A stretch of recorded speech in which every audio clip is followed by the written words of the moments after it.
All right. So excited today because we have an awesome guest. So honored to have Christine from Conscious Cooking with us. So, hi, Christine. Hi, nice to be here. We're like so thrilled. And before we get into the meat of our topic, which is about conscious cooking and conscious eating and all that, let's talk about your background, how you got into conscious cooking. And, were you always conscious? Like, were you born this way? No, definitely No. not. Definitely not conscious all the way through. I think basically it started when I had kids about 19 years ago. Yeah, I know, right? Yeah. Okay. I'm doing that shock face. I shock face because I actually have had the privilege of knowing Christine for actually 3 decades. Now we're really aging ourselves. Exactly. We were like 2. We were like 2 years old, right? Like 2 years old. Just saying. Exactly. But wow, okay. When my daughter was born, when she started eating solids, I really, really wanted to make sure that everything that she was eating was actually good for her. It just about organic foods, about, getting the right nutrition. She never had any jarred baby food. I made everything from scratch because, it's about real food. Like if I wouldn't eat it, like I wouldn't be feeding it to my baby, Absolutely. So that's how it started. I've always kind of dabbled in cooking. But that really was the start of this journey. And then, as my kids, my daughter and my son grew older, all the other moms would be like, oh my God, your child eats so well, what do you do? And I was like, basically I just make things from scratch, like at that point I was making meat, like chicken nuggets from scratch. But rather than processed packaged stuff, even if it's organic, even if it's non-GMO, it's still processed, So I took to unprocessing my food and, and developed a recipe blog, just to share with my mom friends and stuff. And from there, as I was sharing recipes, I wanted to make sure that what I was sharing was healthy. So I took a year-long course, the Institute of Integrative Nutrition. And so from that course, I learned that food can not only nourish you, but it can also harm you. So there are some foods that you eat it and you feel uncomfortable, like food intolerances and things like that. And then I also learned about the harm that the meat industry is doing to the planet, and so that's when I started my plant journey, and with conscious cooking and my Instagram platform, I've always focused on vegetables because I think that people don't. I don't really eat meat anymore, but my family still does. But I think that people need more inspiration for vegetables, like what to do with what to do with the carrot, other than just like eating it with hummus, or right. Yeah, so it's just vegetables are great. They're totally inspiring. So I love how you just I just want to get in here because you said your family still eats meat, right? So some people I know, just being in practice, they'll say, oh my goodness, like I can't fathom cooking 2 different things or 3 different meals. So like, how do you get around that? Well, what I do is, take Thanksgiving, for instance. I don't know if Canadian Thanksgiving is the same as American Thanksgiving, but you have one meat dish and you have tons of sides, you have lots of sides. So there's something for everyone. And personally, I've always loved the sides for Thanksgiving more than, more than turkey. Absolutely. So that part, that's kind of what I do, but on a mini scale, I just make sure that there's 3 different kind of vegetables or, and obviously the starch and stuff, but it's really not, taking away the focus from the meat, being the main dish, to having all these other things that will actually, nourish and, give you all the nutrients, a variety of nutrients that you need.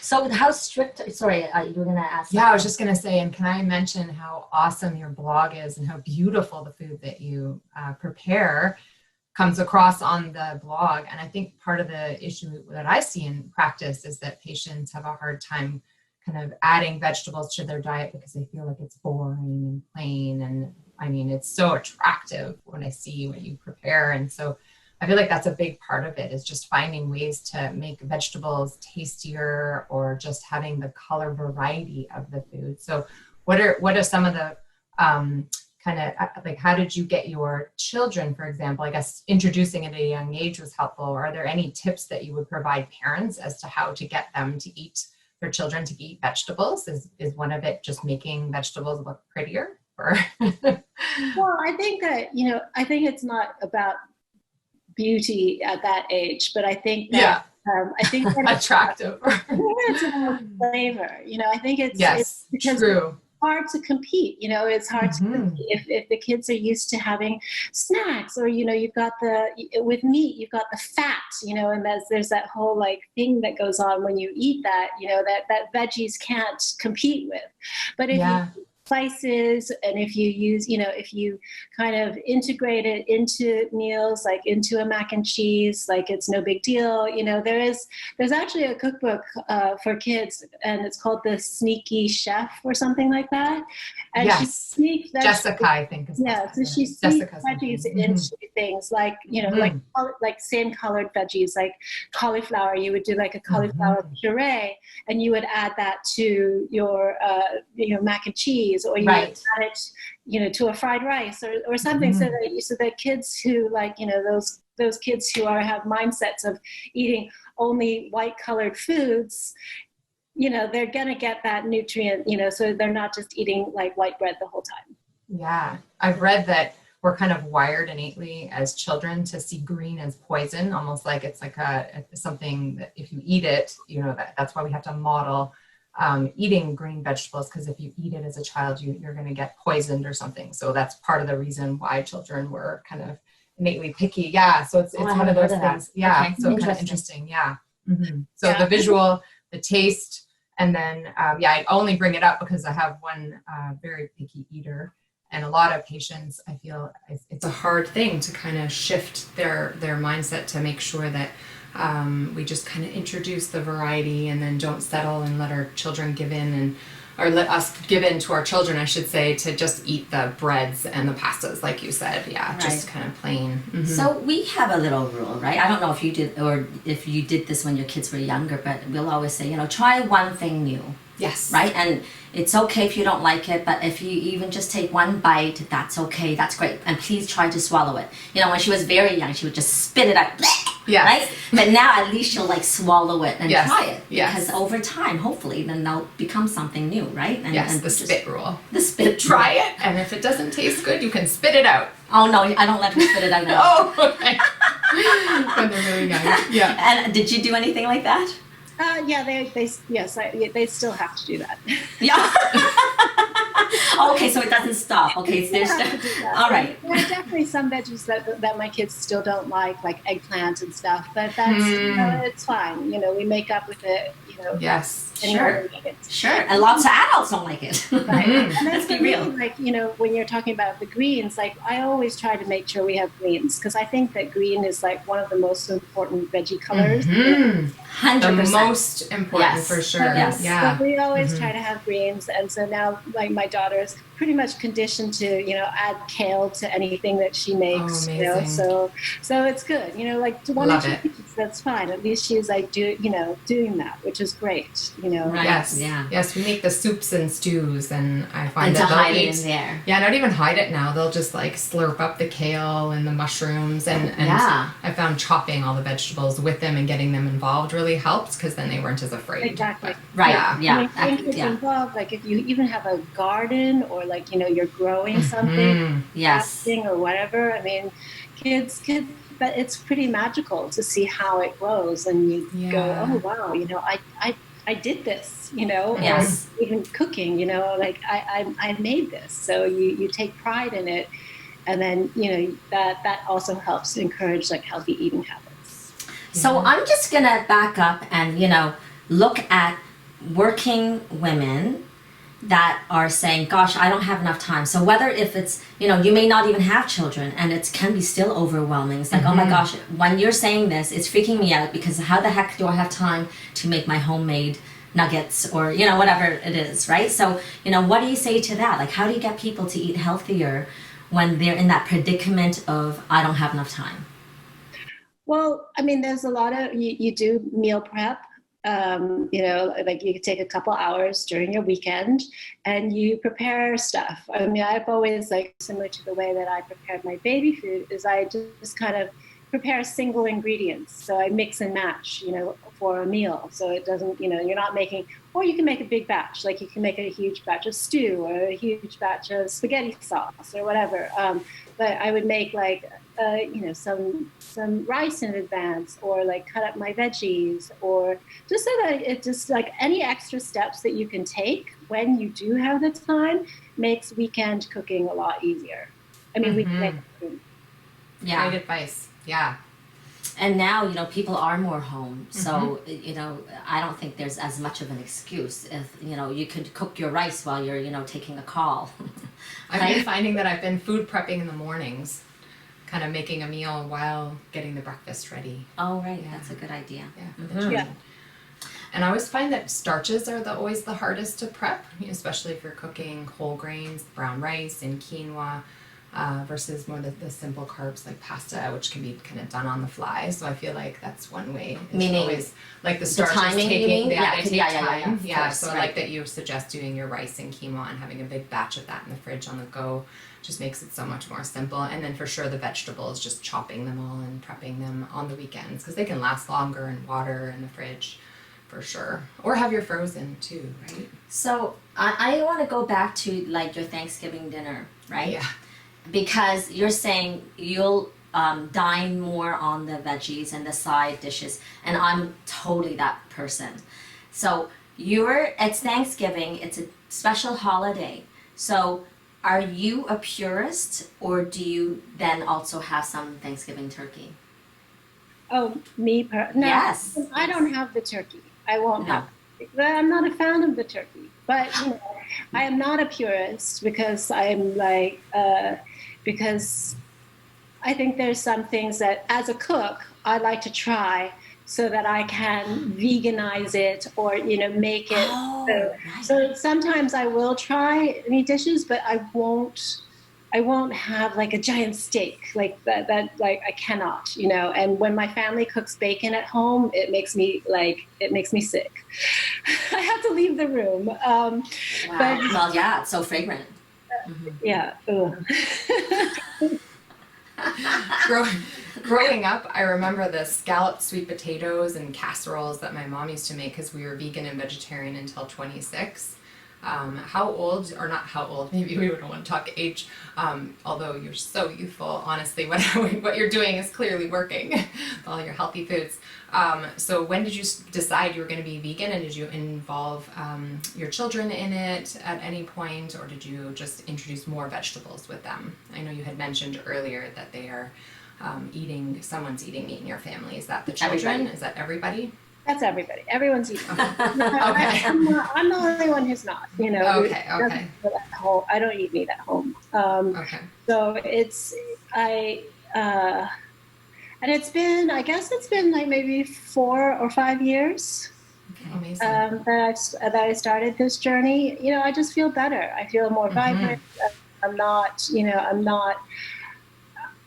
not bored. Like, I don't eat just salads, because that's kind of the perception of what vegans eat, is just salads and smoothies, but I don't eat just that, oftentimes it's a curry, and, yes. And when I first started, yes, I was very like gung-ho, and I did a lot of gluten-free vegan baking. My kids were like, oh, what's this? But then over time, they actually felt better. Like I didn't tell them half the times it's better not to tell them what's in it.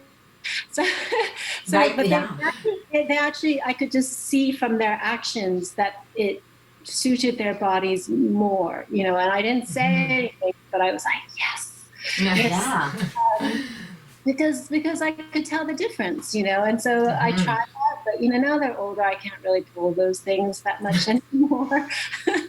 Right.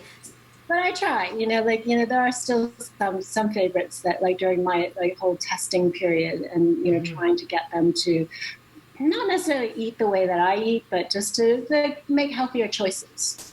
Sure. So then in your household, you're cooking. So, again, aside from the Thanksgiving dinner, like on the day to day cooking, so are you cooking and prepping meat for them, or is that your husband's job? It's like, if you guys want meat, Duncan's in charge of that, right? Or are you cooking both? No, that's pretty much it. Yeah. Like he takes care of the meat. He likes to grill a lot, so he takes care of the meat. But like sometimes I will make a curry, or sometimes, a birthday dinner, whatever. I will cook meat, if I have to. I mean, my grandmother was a devout Buddhist, but she would still prepare, like always made chicken curry. Yes. Always. Yes. And I was like, how can you do that? But then it is what it is. You cook because you want to nourish and you want to share. So it's not what I would eat, but it's not, it's fine. And you're the author of 2 books. I guess the one that you have is all vegan, and I love that green curry recipe. I don't know if it's in that book, but it looks delicious. And tell us more about that. Do you have the copy of your book to show us? The Plentiful Yes, the Plentiful Plate. Yes. Yes. Beautiful. So gorgeous. So this is a book. It came out last February, and it has recipes. It's all mix and match recipes. So like similar to if you want to make a smoothie, you can, if you don't like strawberries, you can replace it with blueberries or cherries or something, so it's all about mix and match. And so it just tries to take the fear out of cooking, because I know that sometimes people are very hesitant to cook when they are missing an ingredient, but yes, so true. Forget it, or if it's like, I mean, for me, if I look at a recipe that has like more than 28 ingredients, I'm like, okay, bye, I look at it and I like check off which ones I don't necessarily need, because it's, I'm not cooking for a restaurant, I'm cooking for my family, I'm cooking just to like get something on the table, and so the recipes in this book are really about flexibility. It's about, celebrating plants, vegetables, fruit, local produce, and actually, I don't know if you know this, but all of the ingredients in this book are free from plastic packaging. So, yes, I do know about that, which is so awesome. I love that. So that's the whole other podcast that we're going to talk about next time, right?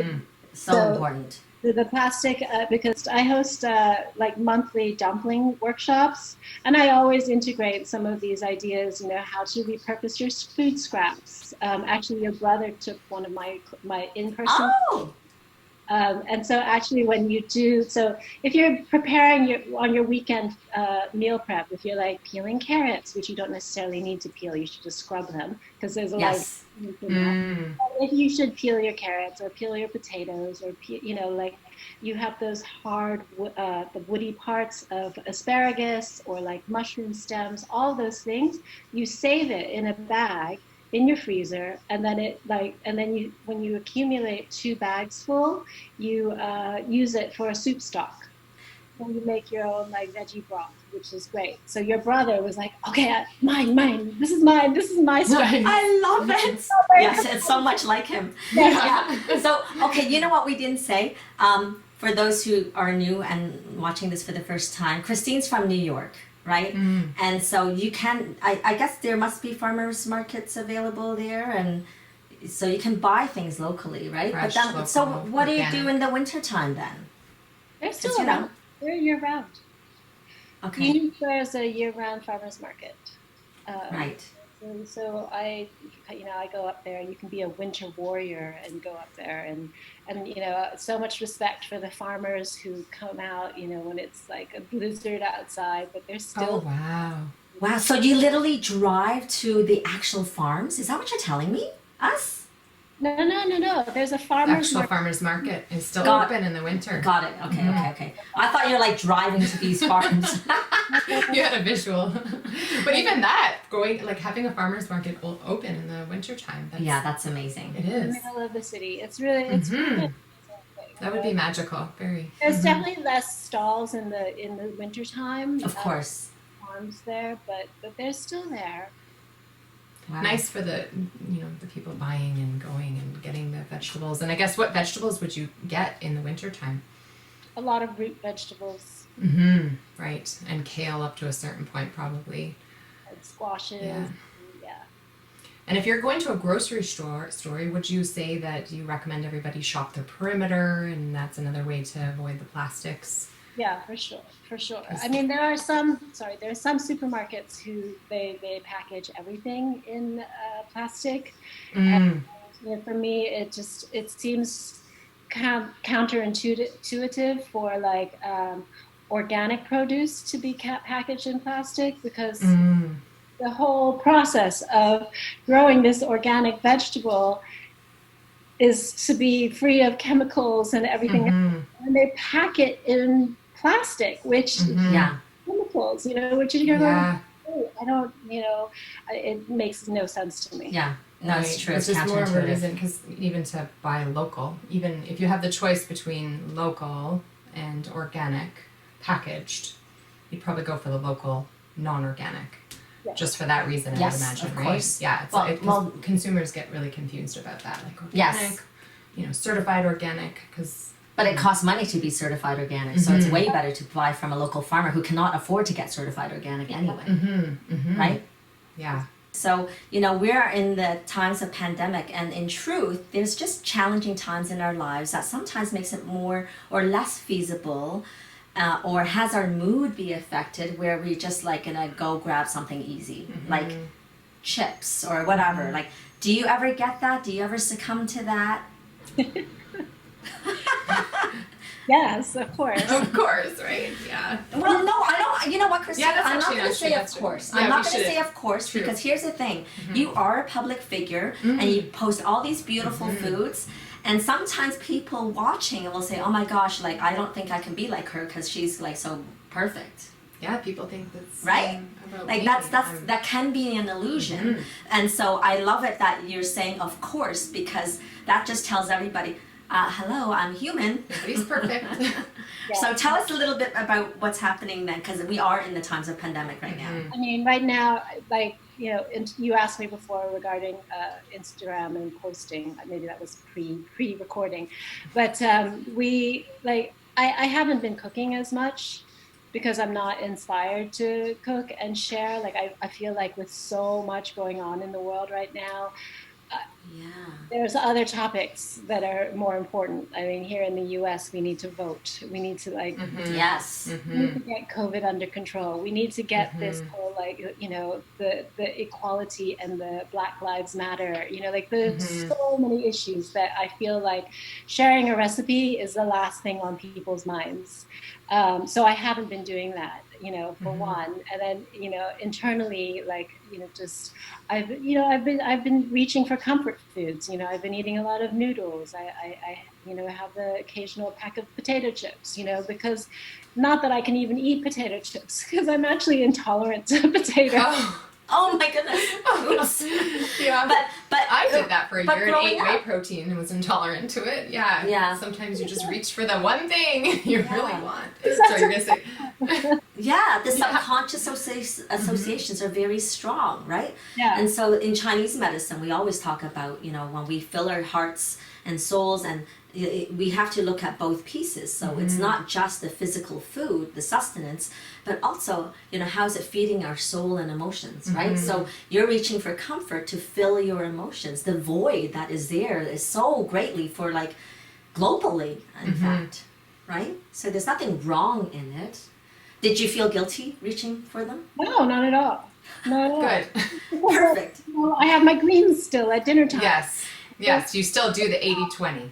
Yeah, exactly. So that percentage, then there's no reason to feel guilt, because it's not about punishment. It's about doing right for your body.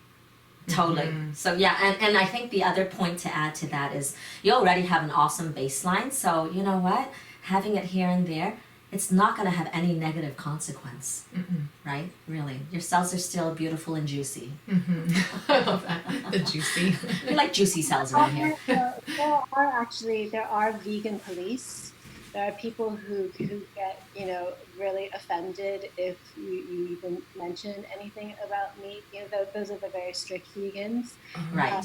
You know, and they'll call you out, and it's just, I think that's extremist, and I don't think it's necessary to call people out. I mean, you know, obviously I have friends, I have family who eat meat. You know, I'm not gonna like own them. Abandon them. Yeah. Yeah. Yeah. No. Let's But be realistic. It's actually an interesting topic because when growing up, as I was saying, I was a vegan and vegetarian, and I would have people making fun of me saying, "Oh, there's meat in that chocolate brownie you're eating, Tanya," and just to try to, you know, why aren't you eating the meat, and just silly things all the time. And I think that it's, you know, although you eat vegan foods and you are strictly vegan, I think it's okay just to not even label in some cases and just say I eat a lot of vegan meals and sometimes I eat meat. And so I mean, it obviously there's an ethical reason behind your why, which I love too. And I think, but it's okay to have the balance, you know, in some cases, and especially in a family situation where you're not, you know, not everybody is vegan, and I don't think anybody, needs to call anybody out. I think it's just finding your why for what you're doing, and then just shining your light, continue to do what you stand behind for your purpose, and then everybody will follow suit, you know? well, and everyone's an individual, and you know, Yeah. you're speaking to this already. It's like there's just so much disharmony in this world, and it's like, so why are we judging others? It's not about discriminating, and you know what? If you're an extremist and if it works for you, then let's just leave it at that. Yeah. Right? But we're not about that. So, and this is not Finding the balance. people that will view this, right? In general. So we're talking to the people that may struggle, like they want to be more plant-based, and yet they struggle. And it's like, let's have some support around it. And you know, what else can we do? So you know, so then this is a question for you. So if a person is struggling, like what is the one advice you would give them in terms of eating more plant-based foods? I think the thing is to, when it starts when you're shopping, you shop for a rainbow of produce, you know, and then you figure out ways to make it and integrate it into your meals, you know. So if you get like a red pepper, or you get carrots, and you get like I don't know, a summer squash and some leafy greens, you know, so those things that you can just kind of you learn how to integrate them into any kind of meal that you're having. And you start with something like a stir fry, you know, that's like easy, you know, you fry it up with like lots of aromatics, you make it flavorful with like garlic, onion, ginger maybe, and some spices. And so that's like the basics, you know, that you can start building upon, you know, and just kind of accepting you know, the integration of more vegetables into your diet. I love that. And you know, that allows people to explore other things which may be uncomfortable. So here's the thing, guys.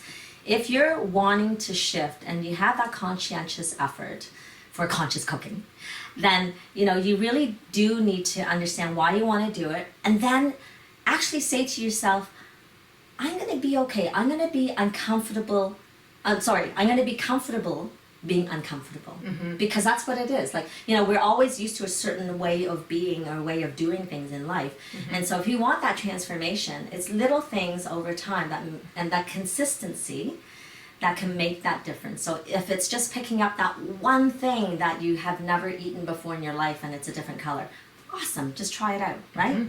And I loved how you said it, Christine, in terms of buying different things, because then you can kind of like hide certain ones that are new, right? With the ones that you would know. Yeah, and also it's about mindset, because I think that a lot of times that people's perception about eating just solely plant-based is that they're going to be hungry. You know, and that oh, this is rabbit food. This is, you know, I can't. I'm going to be hungry, like, you know, in an hour. But actually, the reality is that because there's so much fiber, like natural fiber in like plant food, like, you know, if you're eating a piece of kale, it takes you a long time to chew it, right? Because of all the fibers. So it's the same in your body, is that it takes a longer time to digest, you know, with rather than having, those empty carbs or like bread or pasta, like filling yourself up with that, yes, you are hungry like an hour later because it's literally all sugars, and Yes. so like, it's a mindset, that people would have to get over, that, I'm going to be hungry an hour later, because the reality is that you're not. You're going to be much more well nourished, much more. There's no spikes. It's a much easier way of eating for your system as well. Love it. So on that note, let's. Could you share with us, your top recipe or two? And then I imagine it'll be in the book. So, for those, again, maybe just lift it up so people could see the book again. And then we'll have it in our show notes. So then we'll share that we'll share your website and your book, how to get it. And books, we'll share both books. We'll discuss that in our next podcast.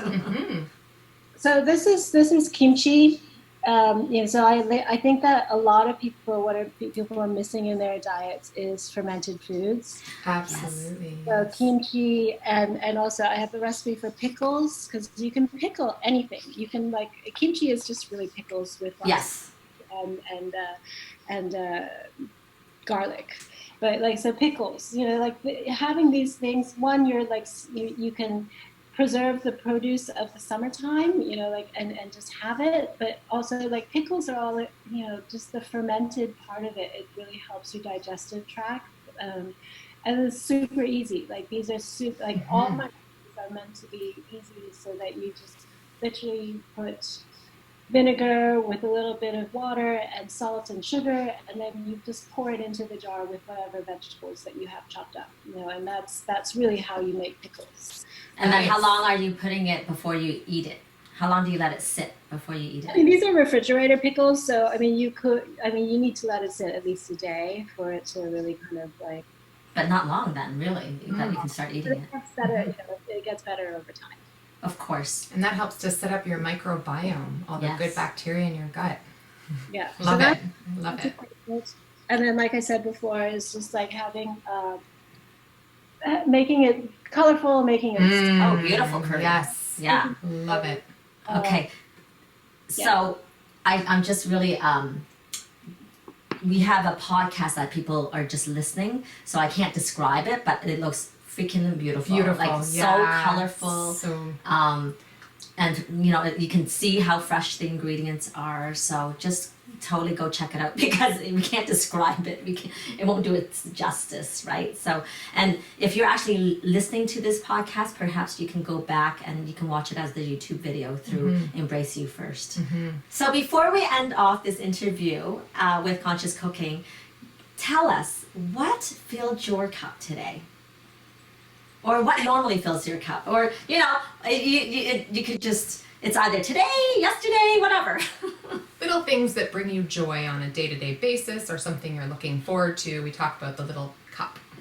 Well, what filled my cup, and what's currently filling my cup right now, I'm doing a bit of self-care, as I spoke to Mary yesterday.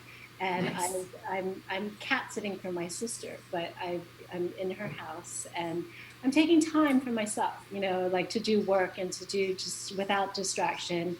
I love my family, but I just, with COVID, we've been kind of in the same space. It's not a big space, but we've been in the same space. So it's a little break and, just kind of reset. Love it. Self-care. Hands down. Yeah, yes. For sure. Thank you so much. So if you like this episode, please subscribe, and that's below, and just thumbs up and like us, okay? And share with everybody you know. Awesome. Thank you. Thank you. Thank you for joining us. Click subscribe, like, and share. Please comment and suggest topics you want us to cover. Until next time, ask yourself, how are you going to embrace you first today? For more podcasts, check out embraceyoufirst.com. And follow us on Instagram, Facebook, and YouTube.